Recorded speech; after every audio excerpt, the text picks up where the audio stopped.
Hit record. And so I think all of you have to hit OK. So we're going to learn, again, not how to get what you want, which I know many of you probably thought, oh, I'm going to learn how to get what we want. You are. But what we're really learning today is this idea of reprogramming our identity, how we assume things, and the vibration to match your desired reality. Now, some of you were at my October retreat in Sandpoint, and so you've had a little bit of a head start on this, but what we have to look at is us becoming the identity that already has what we want, who we want to be, what we want to do. So it's not about hoping or wishing or waiting. It's really about embodying the inevitability that what you desire is happened. If we say it's going to happen, that's in the future, which really is doubt. Right? So we're compressing some things here, and I'm going to go more into what to do with this and some steps about that. But I want to ask you, how many of you have ever manifested or wanted to manifest something and it didn't happen? Like you were doing the thing, but you got, yeah, Sally's like, yes, laughing, right? Like you were doing the things and then you started to get frustrated because you were doing the things and not seeing the end result. Well, we're going to talk a little bit about how those are some of the top three things that actually sabotage our ability to employ this law of assumption. And so what's really interesting is a lot of times, like I love the movie The Secret. I don't know how many of you have seen it, but I have a love-hate relationship with it because one of the things that it talks about is that I'm just going to sit here in my office, and I have discussions with a couple of my friends about this all the time, and I'm just going to sit in my office here and wish out loud that somebody brings me a free coffee that tastes good because I made a coffee today at my work and it tastes awful. I was like, one sip and I'm done. So I want my foofy coffee specifically from the Burn Claw. And if I just sit here and I make it known to the universe, it's going to happen. Well, there is some truth to that. But we also have to put ourselves into opportunities to make that happen. And sometimes that comes with inspired action as well. So we can't just scream out to the universe, here's what I want, because that alone doesn't make it happen. So we're going to look at how do we reprogram our identity, how we assume things, and then the vibration to match that desired reality. Because Neville Goddard, who did a lot of work on this, so if you ever want to listen to some of his stuff, it's really good stuff. And there's a course out there by an Australian lady. I love hearing their accents. Out on Spotify that if you have paid Spotify, you can get and download it. But he basically says you don't get what you want, you get what you assume, you get what you embody. So the farthest the farthest route is from our head to our heart, right? This embodiment and into our body of embodying the vibration of the woman who is being or doing the thing that we desire.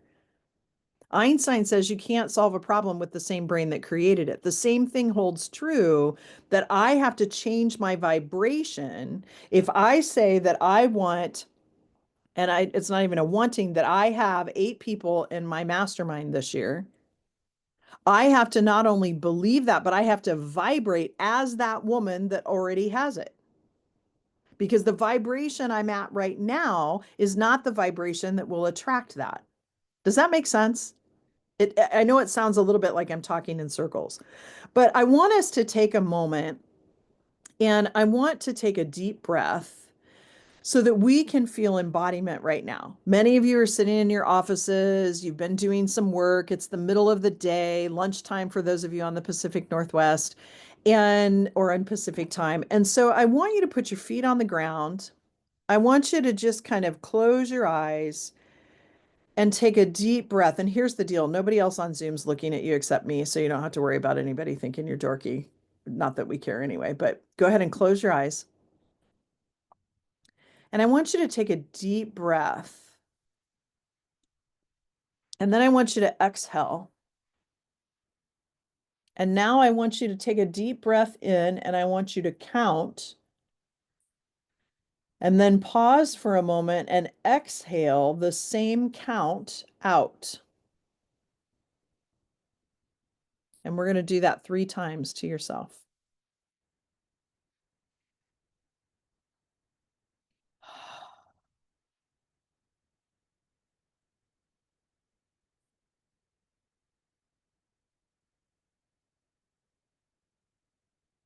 And once you're done, feel free to open your eyes and come back. Because today, your job, the only job you have during this next 50 minutes, is to remember who you really are at your core. Because the law of assumption says whatever you assume to be true becomes true. When someone says, "Oh, I'm just waiting for the next shoe to drop," I run because the next shoe is going to drop because they're assuming that it will drop. You know, I have a perfect example of this. My sister lives in Pasadena, California. They've been trying to buy a house. The housing market there is tough with all the Altadena fires that just recently happened. And they put an offer in on a house, and then someone else countered and offered more, and so they lost it. So the next one they found that was a great house that they really wanted, she said to me, "I just know we're going to be outbid." I'm like, well, you're going to be outbid because you're assuming it's going to happen. And guess what happened? She was outbid, right? And in the same breath, one of the key things about this law of assumption is knowing that the universe is always for you. So God, universe, whatever fits for you, is always for you. And in that same realm, they're always for other people in your life too. And so I was talking to her again just this morning, and they put an offer on a different house and it's been accepted. And I said, "So is this one that you were just nervous because you have to be out of your current rental by December 1st? Or was this one, oh no, this is like the perfect house?" And I had been saying to her, you know, like some of this is happening because that perfect house for you just has not appeared yet. So this law of assumption is whatever you assume to be true. And in your mind, you can say, "I know this is true," but until we embody it, until we know it, then there's still this leakage of energy that potentially we don't believe it, that we're not assuming it to happen, right? So your assumptions create your reality, and what you deeply believe, what you expect and assume to be true shapes your outcomes. So let's talk a little bit about the difference between wanting and assuming, because there is a difference. And I know some people say, you know what assume spells, right? But that we're not talking about it in that realm. What I want you to think about is wanting something is about it equals distance. Wanting something means you don't have it today. It's in the future. It's very much that striving energy, right? We're striving, we're grasping at something. When I'm assuming that it already is, that's a state of being. That's having ownership about it. And that's being able to say, well, of course that happened, right? I have clients tell me things that happened. And I'm like, of course it did, because you embodied it, you knew it, you felt it. And what happens when we take this law of assumption and we're assuming and being the state of being, we've made a decision. And what's interesting about decisions is once you make the decision, your subconscious starts to already create things in your life to move you forward. Karen's kind of giggling. I'm interested to hear what she's thinking, right? And I've got some examples of that that I will share here in a bit. But when you think about this difference between wanting and assuming, I would invite you into thinking about when you're manifesting or you're saying, "Here's my desire," are you coming from it from a wanting energy or an assuming energy? Because what happens is we're taught, and most people, we try to change our lives from effort. And that, I'm not talking inspired action, I'm talking effort, right? Like, I'm going to be loved if I achieve. Well, what ends up happening with that is we get burned out. And how many of you have felt tired, burnt out, low energy? Yeah, we all have at different times, right? So we change our life from our identity. And brain science says, and I always use a circle, The top part of your brain is your conscious brain. We can receive messages, we can deflect messages, we can create and innovate. And that's a very simplistic role of the conscious brain. The subconscious brain can only accept messages. So we accept these messages, and that message turns into a belief. And that belief is part of our identity. So if you're wanting to manifest something that's different and requires you to show up differently than you have in the past, we have to unwind that past belief from your identity. It's about an identity shift, which is why so many times people try to do this and they fail and then they get frustrated. Right. And I don't teach this just from theory because I've lived it. Like I've built a business, I have a community, a life that I love, and it's not from hustling harder. It doesn't mean there aren't times that I'm hustling, right? When I'm traveling 6 weeks in a row, there's a little hustle sometimes in there to get some things done. But it's not about hustling harder, but it's about choosing who I am and then allowing everything else to align to that. And so many times, particularly those us as women, we have learned, we live in a matrix. I hate to tell you that, but we do. We have learned so many messages that it's not okay to figure out what you're available for and what you're not available for.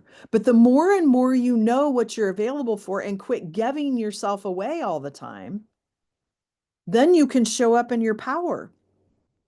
And when you think about desire, it's not really a signal of lack. It's really about a preview of who you're becoming.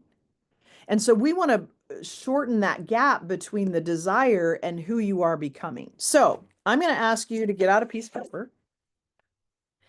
And I'm going to ask you some questions. We're not going to necessarily debrief them right at this moment, but time permitting, we're going to potentially do a little bit of coaching. And you're going to use some of these answers as we go forward. So I want you to think about, and it's a really broad question. So it can be about relationship, it can be about finances, it can be about certain things in your business. It can be, I want you to be specific, but there's so many different things out there, right? And I also want you to think about if if you have to quit something or lose something, that is not a desire. That's a task that gets you to a deeper desire, right? So for years, I said I wanted to lose 40 pounds. Well, I've been gaining and losing that same 40 pounds most of my life, right? That's a task. So it wasn't attached to a feeling or a bigger goal. So I want you to think about, and I'm going to give you just a moment or so to think about this. What is it that you truly desire?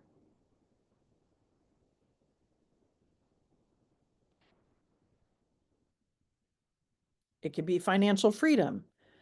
It could be a full program.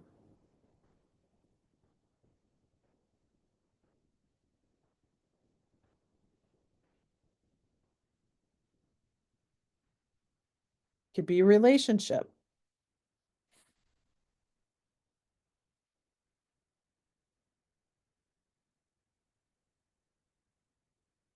And once you have your one thing, kind of look up so I know. I feel like I'm back in school taking those tests with the little circle pencil things.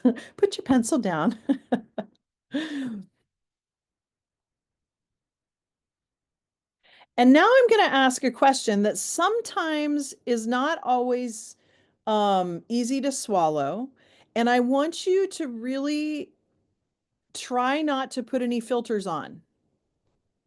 Right? Many times I talk to people and they'll talk about their desires and then they're like, but I should really be grateful for what I have because I have a great job and I have a great business and I have a great family. Okay, yeah, that's okay.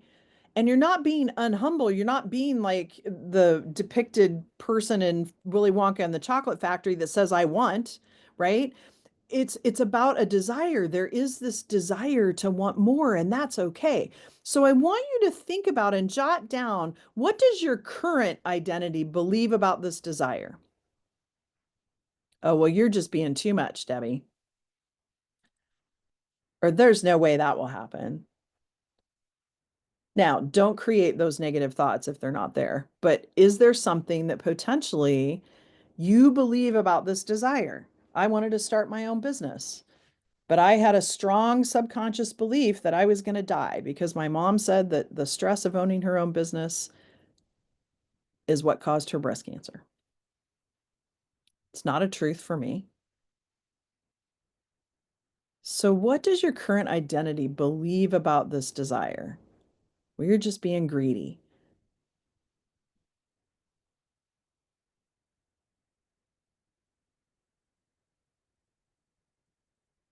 Anybody want to share? Or maybe let me rephrase that. Who would like to share?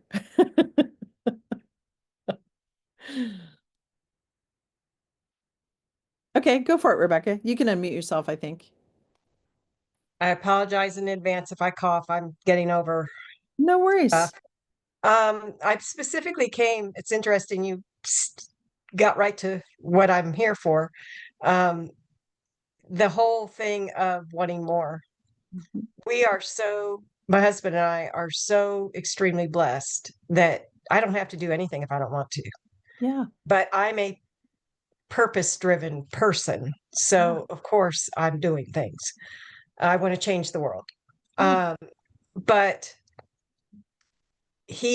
because of his intelligence and hard work and success, we are at that place where, we're comfortable. We're Yeah. really, and all you see around are people struggling, with the government stuff going on. Some people can't even eat.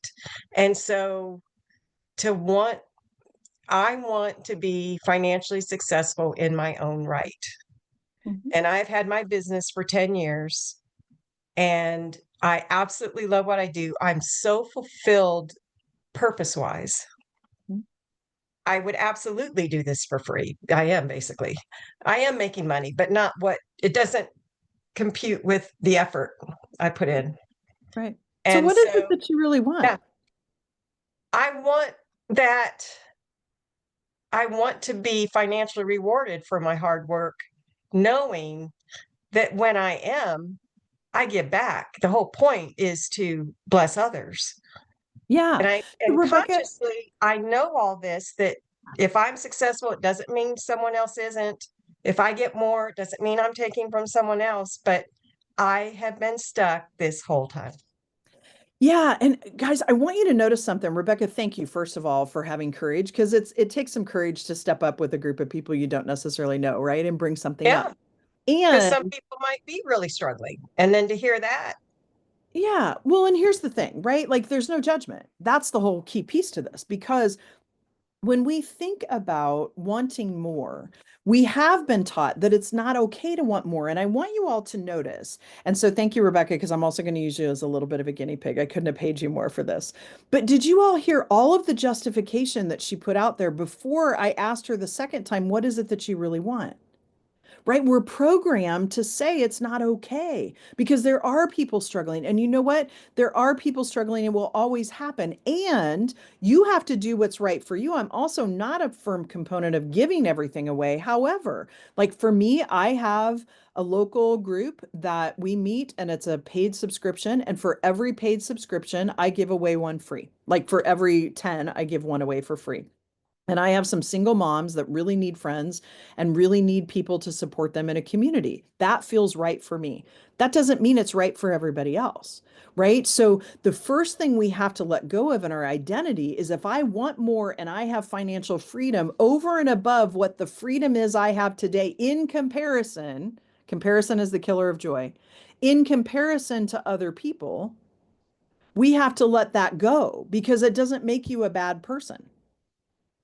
But we've been taught, and it's a little bit longer than an hour, right, to go completely into this, Rebecca, but this feeds right into it because what happens is when we feel like we have to justify, that says to me there's some untruth in our identity, in the messaging in our identity.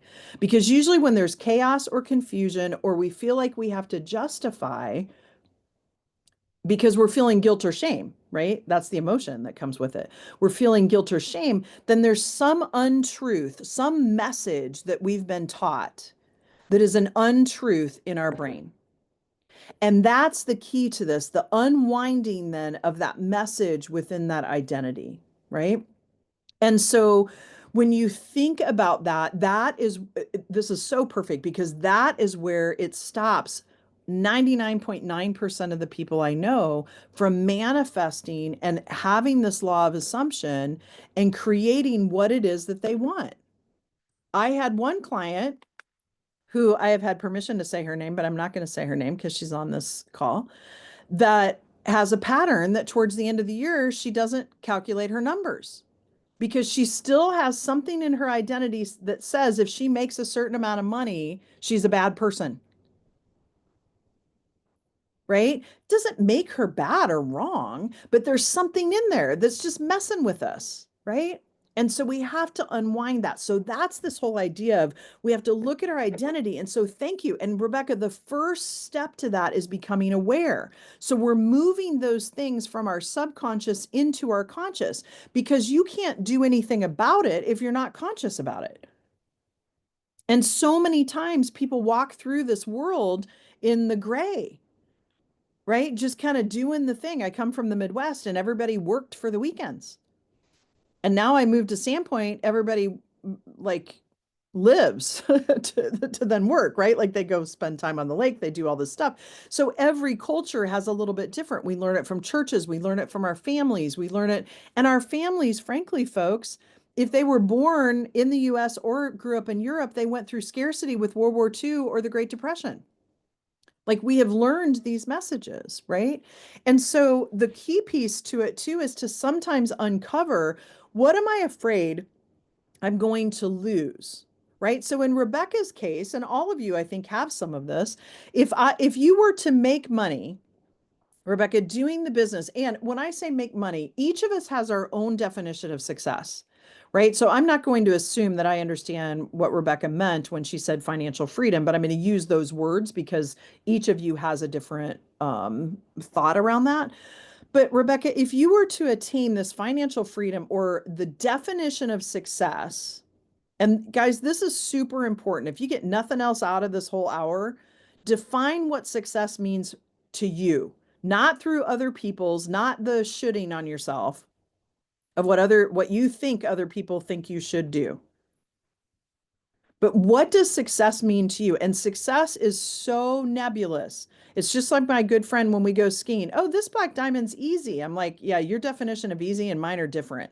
Right? So the definition is different. But what happens, Rebecca, and all of you, if this definition of success for you or what that desire is for you, what happens if you gain that?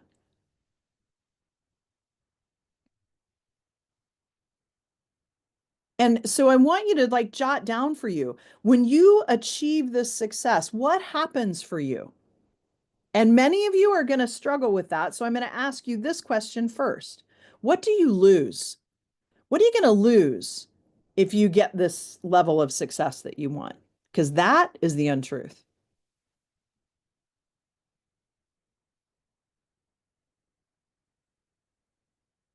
Some people are like, oh, I'm going to lose my freedom because if I become successful, I'm going to have to build my business. And that means I have to do all the work. And that's more work that I have to do. Some people, I'm going to lose a relationship. Or if I make all this money, all of my friends are going to think that I'm greedy. I mean, it's insidious and it's just, they're sneaky little shits. Excuse my language, but they are. They're just sneaky. So when you think about, so we're going to take just a moment here. I want to think about this current identity and this desire that you have. Does if anybody else wants to play, that's awesome. Otherwise, I'll keep playing with Rebecca. Anybody else want to play on what they might be afraid of if they get this, what might happen for them?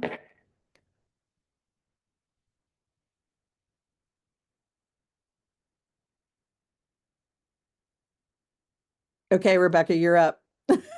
Oh, Karen. Okay, perfect. Karen. Sure, sure. Okay, so just briefly, so we have context, what's your desire? So I did put financial freedom, the ability to do what I want when I want to do it. Yep, yep, that's what you said in October. I love it. I So know. I was like, what, yeah, kind of the same. yeah, that's okay, because that's a desire that you have. So what do you lose if you get that? If you have all the money that you need and that you want to just go do whatever you want, you don't have to have a budget. You don't have to look at your money. I wouldn't advise that, but you don't have to look at I your money. mean, what I feel like I would lose because okay, what I would gain is what I would do, I would stop working. That like, if I had enough money, I would stop working. So then that kind of is like, okay, well then will I be bored? You know what I mean? Yeah, so we Will create I be this. bored? Yeah, yeah. And we create this obstacle based on a future that we're creating based on our own viewpoints, right? Our limited viewpoints through our own filters, right? So we're creating scenarios in the future that we don't know what the future is going to hold. I'll be fine. I don't think I'll be bored, but like Yeah, that's yeah, that's a key piece, that's a piece to it, that's a right? piece of it. And what happens to your identity when you're not a business owner? There is a piece of unraveling for that, Yeah. right? True. Yeah. Yeah. Thank you, Karen. And it is, there is, and I have had it already happen with some of, and I don't necessarily want to say successes, but like I've had friends, I had my best friend of 30 years come into my home here in Idaho. It was the first time they had visited me here, and they came in and they looked around and they were like, "Oh, well, aren't you fancy?" Yeah. So like I've kind of lost a friend. I mean, there was tons of other stuff there, but it was kind of like, wow, Yeah. the And you fact know, that Karen, I'm doing okay is not okay for her. yeah. And here's what I want to share with y'all too, right? There is this law of sacrifice. My whole agenda's everywhere, but I don't care. There is this idea of the law of sacrifice. And people get very worried about this. And there are times that like I evaluate the people that I hang out with quarterly. I like look at who am I hanging out with? And it was so funny because I was drawing in all these money stories and all this like scarcity, which is not my MO. And I was like, what is happening? And then I started looking at the people I was spending the most time with recently, all consider and created an identity around being broke, skimping to find quarters to pay for gas, like all of this money stuff. And I'm like, oh my God, I'm like lowering my vibration to meet that, right? Versus staying in this vibration. It doesn't mean I can't be friends with them, but I know while I'm leveling up and doing certain things in 2026, as I'm moving into 2026, changing some things, that I may limit my time a little bit with them because I don't want to feed back into that belief because I'm trying to embody the vibration of the woman that I am and that I'm creating. And it's too easy. It's just neuroscience. It's too easy to go back to the well-worn path in our neurological brain. Right. So it doesn't mean I have to completely lose that friend, but sometimes we do outgrow friends. Many of you have heard me talk about this where we're kind of like hermit crabs. And hermit crabs outgrow their shell. And so, Rebecca, part of what I'm hearing you say, and Karen the same way, is that you're outgrowing your shell and you want to move into another shell, but there's this vulnerable part in between, right? And so, that vulnerable part in between is what I want to talk to a little bit more today. So, I want us to go forward a little bit on this exercise because when you think about the woman that then has all the money that she needs to do whatever she wants to do. Rebecca has the business that's successful, that's making the income for you to give back, do whatever it is that you want to do with that. How does she feel?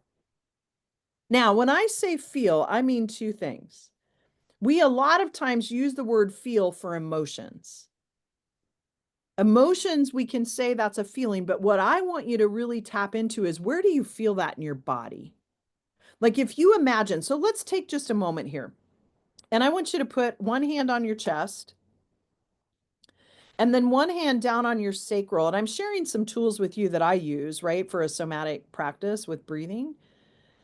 And when you do this, I want you to breathe really slowly. And I want you to envision this woman that desire that you have is already here. You're already being and doing that thing. And I want you to feel it in your body. Some of you, you may have what I call the vajayjay clench, where you get that like feeling, right? Like in your sacrum. Some of you may have the heart rate kind of speed up a little bit. Some of you may feel like your shoulders kind of move up, or maybe they move down and relax. But I want you to feel the version of this. For those of you that were at the October retreat, this is the woman on the big screen.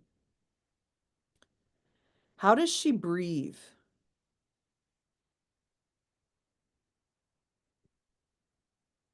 How does she walk into a room? And most importantly, how does she trust herself? And let this energy land in your body.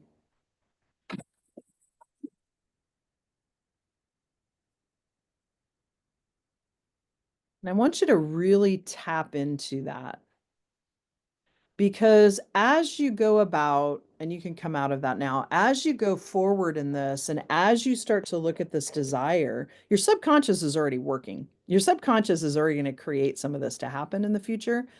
But as you walk into this, and as you go from this metaphysical thought into this 3D world, we go through the monkey lane, right? Like we go through this whole like imposter syndrome, all these thoughts that come up. And I want you to tap back into that somatic experience of that woman and how that felt.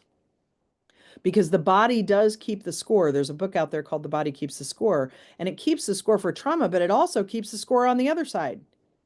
And the more we can embody and feel into that, then the more we can remember. Remember earlier I said your only job is to remember who you really are. And each of you are powerful women.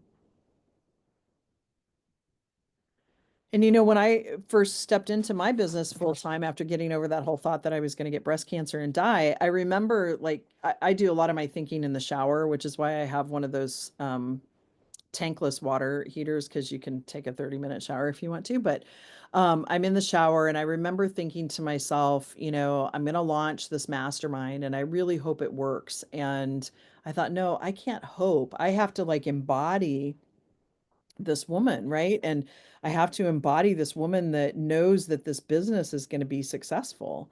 And I didn't wait for proof. Now I surrounded myself with other women that believed in me so that when I lost the belief that I had, I could borrow some belief from them.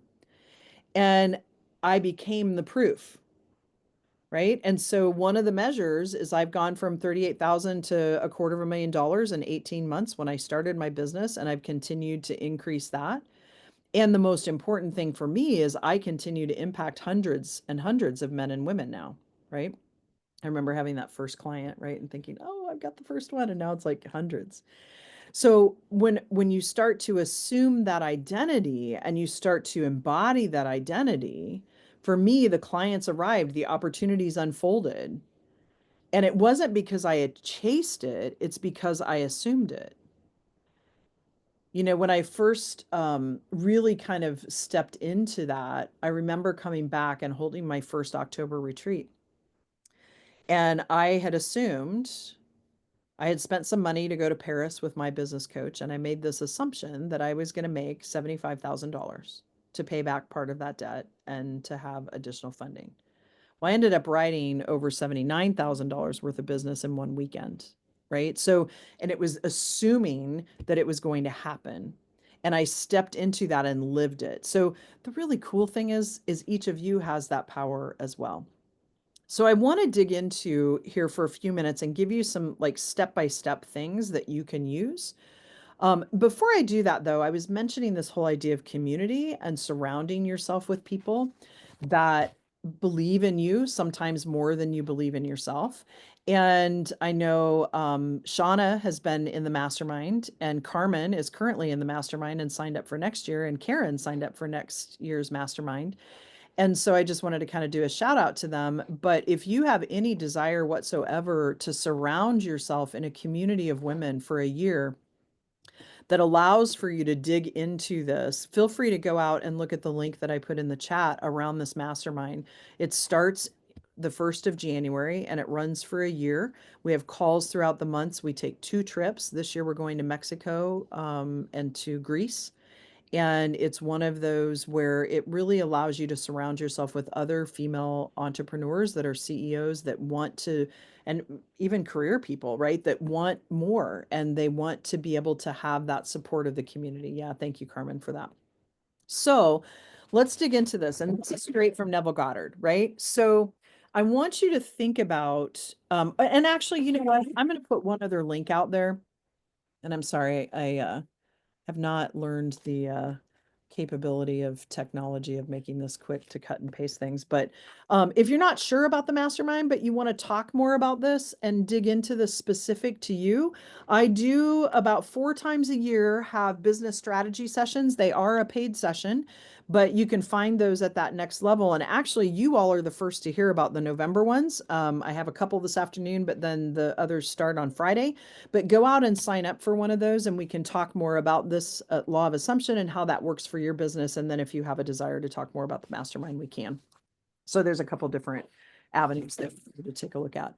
So let's dig in and grab your pen and paper because you're going to want to write some of this down. So there are kind of 3 key teachings around this law of assumption. And the first one of this is around feeling, right? Like, and we've been talking about this, feeling it in your body, the neurological changes that come with this. And this whole idea of belief and emotions. Now, I will tell you, your brain looks for evidence. So earlier when Karen was saying, yeah, there's a little bit of fear that I might lose some friendships because I had this past experience, right? So we look for evidence to support the belief that we have. So if Karen believes that she's going to lose friends and be alone, I'm traversing some bridges there for you, Karen, but like just in general, right? Like if she feels like she's going to lose some friends, then she is talking herself out of being the woman at that vibration because of that evidence, right? Just in general, this is how the brain works. So in order to manifest and have this law of assumption work, we have to feel like it's real. And he calls this emotional rehearsal, right? And so I actually have a document that I'm going to give you for being here. And it's just a small little worksheet that asks these questions as you go through. So I put it in the chat and you can download it to your computer.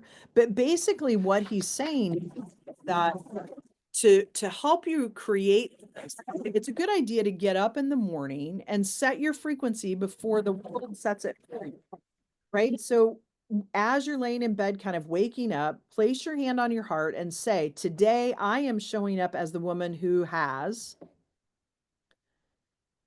right? Today I am the woman who, and visualize yourself moving through the day.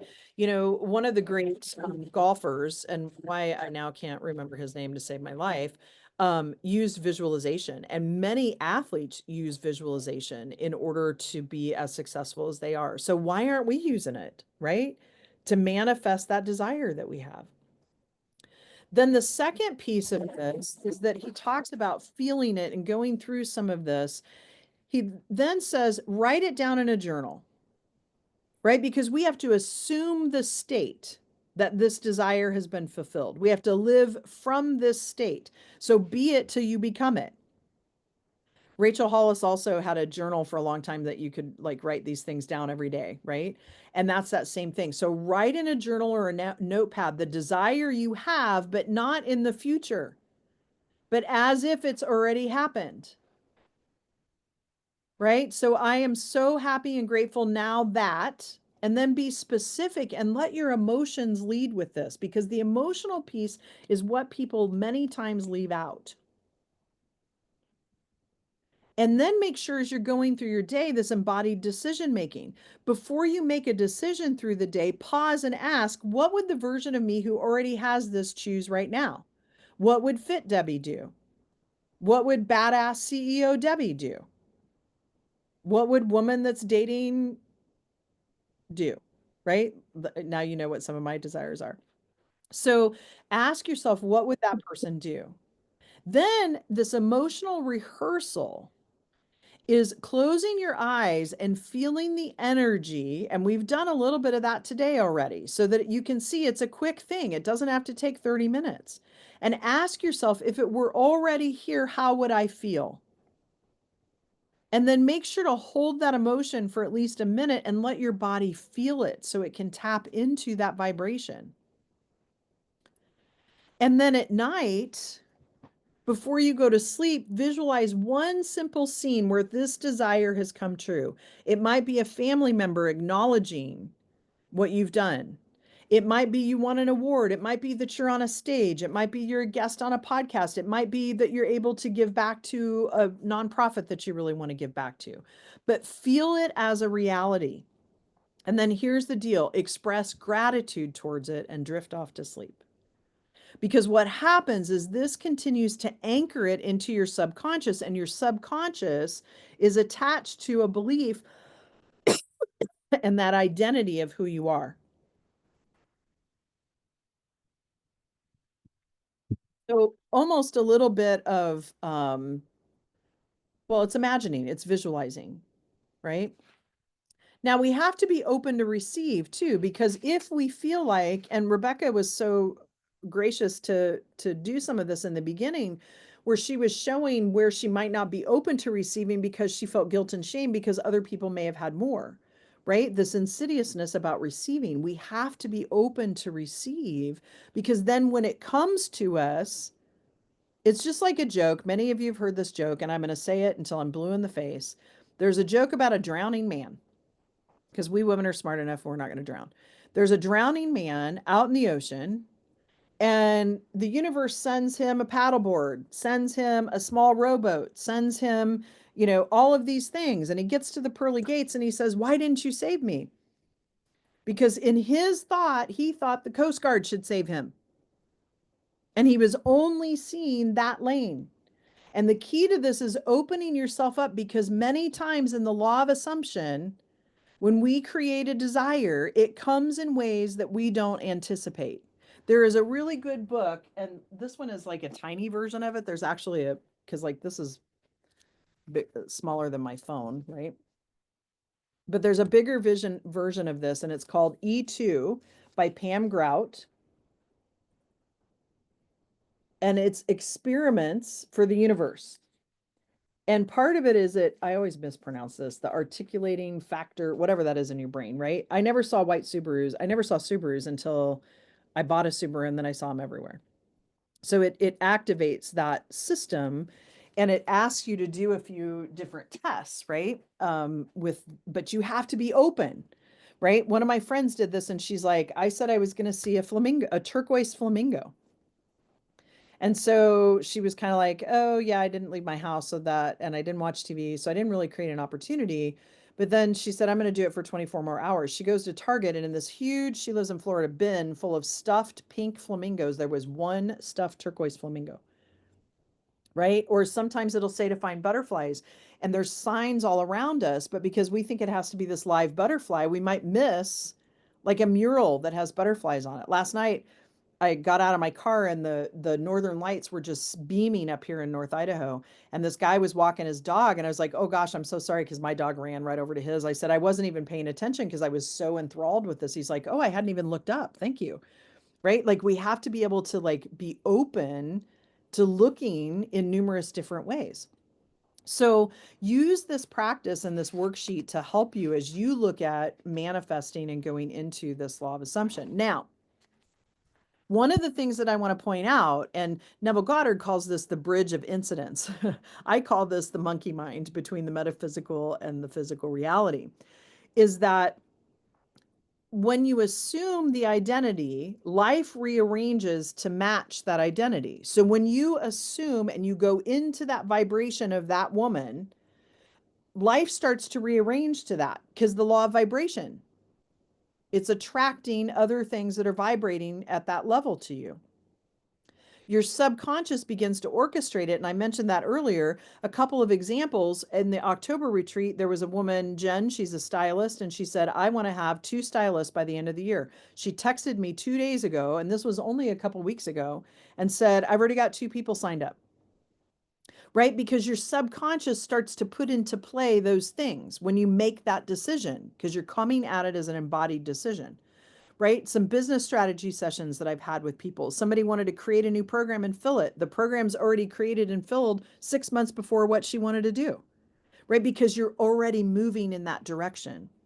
Someone that signed up for the mastermind for next year and is coming out for a VIP day this weekend already was like, oh my gosh, right? Like, this is already happening for me. I've already moved in this direction. Another person doubled their income in a month just from saying yes. I see it happen all the time, which is why I take a deposit for people, because neurologically the energy exchanges and they've made the decision and they start to embody that woman. It's not because I want to get paid and then not get paid the last month, right? It's more about like that energy for them.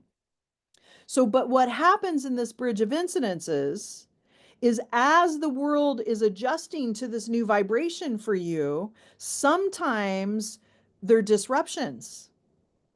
Sometimes there are things that happen and we want to shift back into that old identity because it's rearranging our energetic selves. And it's really about choosing the path of least resistance. So it's really not your job to plan the how. Your job is to stay in the knowing. That's the law of non-resistance. And sometimes it's not always comfortable. But the beautiful thing, and what I love about it, is when I start to feel uncomfortable or I start to see some sacred disruption, I embrace it because I know I'm up leveling, I'm moving into that identity that's different. I always say to people in relationship, right? Sometimes we change the rules. We have moved into, I was just talking to a client last night, we've moved into a different vibration of ourselves. And so we're going to approach this person a little differently. Well, they're going to come at you twice as hard because they're not used to you approaching them that way. And so our role is to stay in that embodied vibration because then when we do, they start to trust that we're going to stay in that vibration. We're not going to go back into that old identity and create the argument. Right? So then when you stay in that and have that law of resistance, you're in that state of knowing, and the other person in the relationship starts to morph with you. I can't tell you how many people I talk to that talk about, hey, as I've changed, oh my gosh, it's been amazing. I've seen this happen. It's happened with me and my son and the relationship we have. So as you embody and as you take that desire you had, again, if you want to talk more about that desire and get really crystal clear, because sometimes people aren't as clear as what they think they are too, please sign up for one of those next level business strategy meetings because I'd love to talk through that with you. And it's a killer deal. It's like $333, right? It's a lot more than that to work with me for a year, just FYI. So enough of that. Just know you're going to go cross that bridge where sometimes those incidences are going to happen, and your job is not to solve it. Your job is to stay in that vibration, because when you stay in that vibration of that woman, the solving is going to happen from that place. When you go back to your old identity, you're going to try to solve the problem from this identity, right? Which is a little more chaotic than the one here. Does that make sense? Yeah. So when doubts come, this requires some trust, right? And remembering that when some of these disruptors happen, we're going to check for proof. And if you find yourself trying to look for proof of the old identity, stop yourself because you brought it into your awareness, right? And another thing that with the doubt sometimes that comes is if you can look for the wins, because that creates the momentum. So many times we think we have to have these huge wins. If you notice something a lot sooner than what you typically would notice it, that is a win because you brought it into your conscious environment, right? And then also your nervous system sometimes is resistant to receiving. So your body can't hold what your energy isn't able to hold. So go back into that embodiment, tap into that woman that you tapped into earlier in this hour about who she was, how it felt in your body. Like I'm always talking to people about, think about a time when you felt freedom. Okay, now tap into that because your body will immediately take you there. So redirect it, right? Redirect it that it's already done. You're just simply catching up to it, right? That desire you have is already done. You're just catching up to it. Yeah, Rebecca, go for it. If the main thing, like when I ask what happens if I gain that, Mhm. the only thing that pops up for me is, am I smart enough to handle all the pieces? Mhm. How does that help me with the block. If that is or does that too is that beyond today's discussion? Well, it is a little bit past today's discussion, but I want to touch Okay. on it because that's really not the gain. The gain for you is you feel pride or there was some reason this desire came for you, but what potentially you're afraid of is that you won't be able to handle it all. And you know what? I don't handle it all. I have some brilliant people that I pay to help me with things that aren't in my lane of genius. But you are smart enough. If you think about gain evidence for where you showed you were smart enough, because you're going to be smart enough to know that, oh, I was a CFO for crying out loud. Could I do my own books? Yeah, I could. But you know what? The time it takes me to do that and the stress and the muggle world instead of the wizarding world that I then end up living in takes me, I can tell who knows Harry Potter by the reactions, but like takes away, and it is so worth every penny I pay my bookkeeper to keep my books.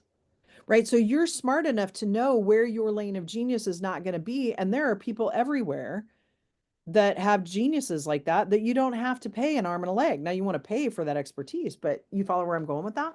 Yeah. Okay. Yeah. Yeah. So think about what you're going to gain in the respect of the actual gain. And then the fear is that you're not going to be smart enough. But I would say look for evidence, Rebecca, where you have been smart enough because you're wickedly smart.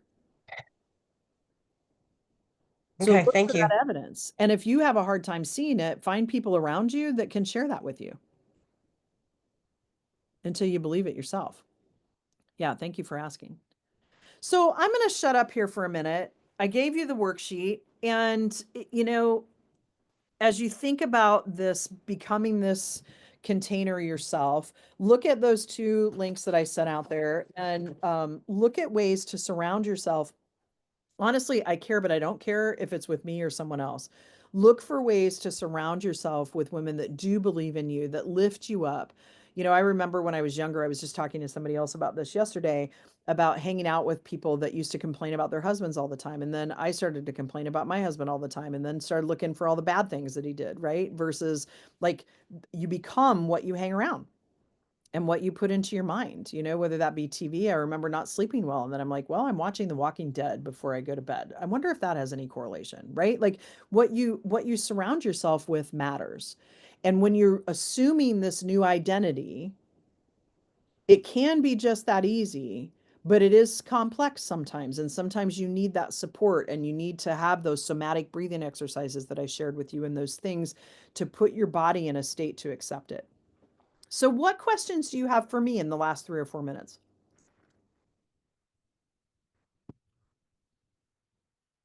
You guys are easy. Okay, well, I want you to type one thing in the chat that's going to stay with you that you feel like was an aha moment for you during this training. And if you're not part of the Build Her group on Facebook, go out and join it because we have trainings and all sorts of fun stuff in that, networking calls. And it's free. And next year you'll see there's going to be a couple different levels that you can join at. Yeah, solve the problem from the identity of the person who has the result. Yeah, thank you, Whitney. That's a big piece of this. And so it is. I love that statement, right? When I put a desire out there and I embody it, and so it is. The visual kinetic learner. So I appreciate yeah, good. Ramona, yeah. Take that. And you guys, it is amazing the difference. Do that for 30 days. And what I want you to do is journal a little bit on that first day about how you feel and kind of like where you're at, then go in and do the desire and the assumption. And then at the end of it, see what's happened. Jot down what's happened as evidence. Yeah, the universe always answers yes. The universe is always for us. Sometimes we don't realize it. Yeah, absolutely. Well, ladies, thank you so much for being here today. And I so appreciate all of your presence. And again, would love to see you in the Build Her. And if not the Build Her, please sign up for with the Build Her, please sign up for one of the business strategy meetings. There are only a few in the month of November, and I won't have any more until February. So Would love to chat with you, and everybody have a fantastic day. Thank you all.